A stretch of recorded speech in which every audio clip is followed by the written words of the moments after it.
Every night, at precisely 3:03, a whistling sound begins at the far end of our street and slowly moves past our house, fading into the cul-de-sac. It's faint but unmistakable. A cheerful, repetitive tune.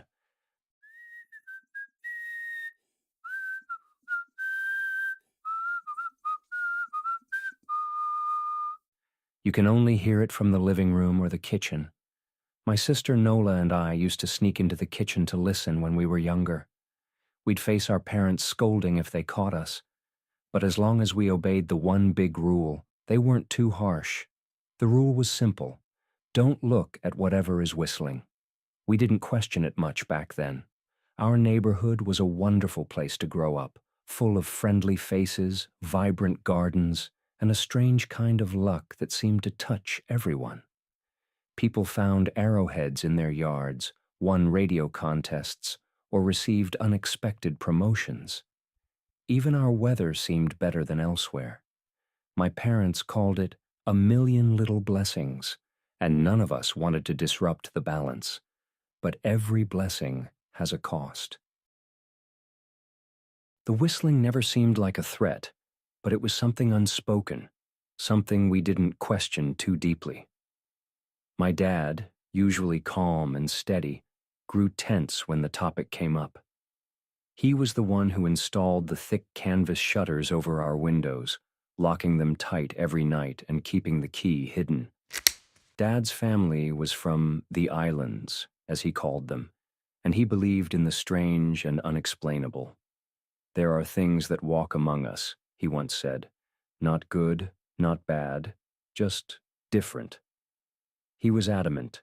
Don't look, don't question. Our neighborhood's welcoming committee had explained the rule to my parents when we first moved in. Along with a casserole and a gift basket, they brought a manila folder filled with grim stories about those who had broken the rule. People who looked at the whistler didn't just lose their luck, they lost themselves. Their lives became a string of tragedies, or they disappeared altogether. Despite my mom's initial skepticism, Dad took their warning seriously. That first night in our new home, he sat on the couch with baby Nola in his arms, waiting. At 3:03, the whistling began, cheerful and haunting.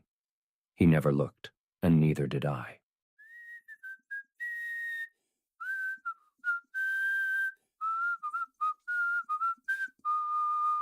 Years passed, and we followed the rule without question.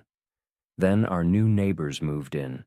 They seemed like the perfect addition to the community, kind, eager to fit in, and quick to install their own window shutters after the welcoming committee's visit. One night their son, Holden, stayed over. He was curious, too curious. As the hours stretched toward 3:03, Holden couldn't contain his excitement. "You've never tried looking?" he asked, his grin wide and reckless. "We don't talk about that," I said firmly, glancing at Nola, who sat nervously beside me. Holden shrugged, then revealed something that froze my blood. He'd swiped the key to the window shutters. "What are you doing with that?" I demanded, my voice shaking. Holden laughed. "Your dad doesn't hide it very well." "No," Nola whispered, clinging to my arm. But it was too late.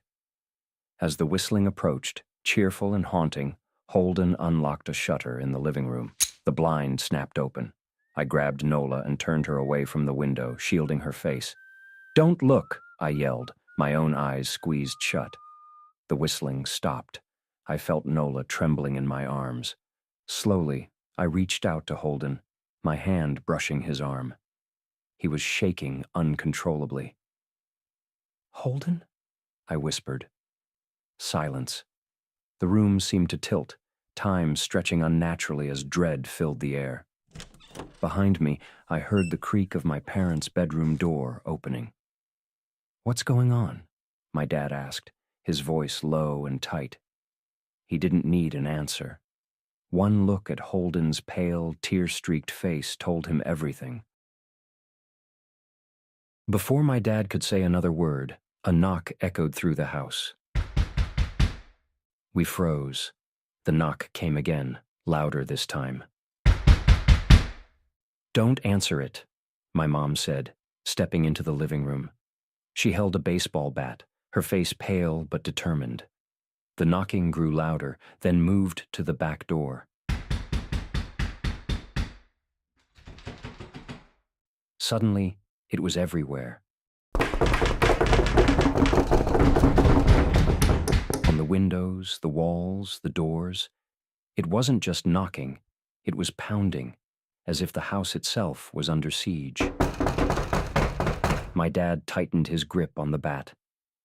"We won't open the door," he whispered, pulling Holden close. The pounding continued, relentless and deafening. It stopped only when Holden screamed, "I won't tell! I promise I won't tell!" Silence fell, broken only by a soft tapping at the living room window. Holden sobbed, his whole body shaking. "Make it stop," he whispered.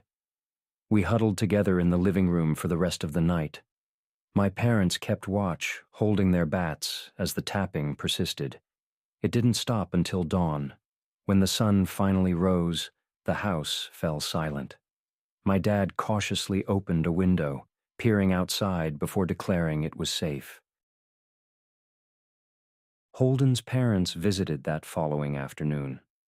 Whatever my dad told them, it was enough to send them packing.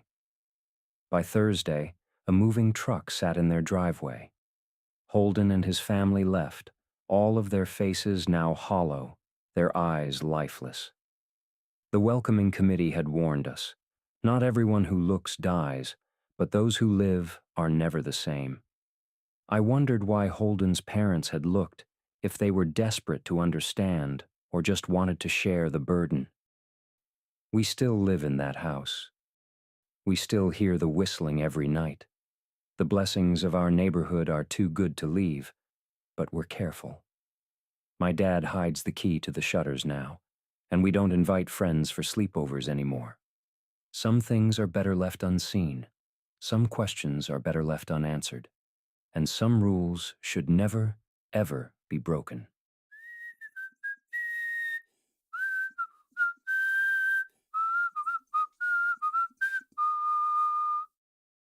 And so, another tale from the Reddit abyss draws to a close. But remember, the shadows never truly fade. They're simply waiting for the next story. Subscribe now and join us in the darkness. Because you never know. The next tale could be yours.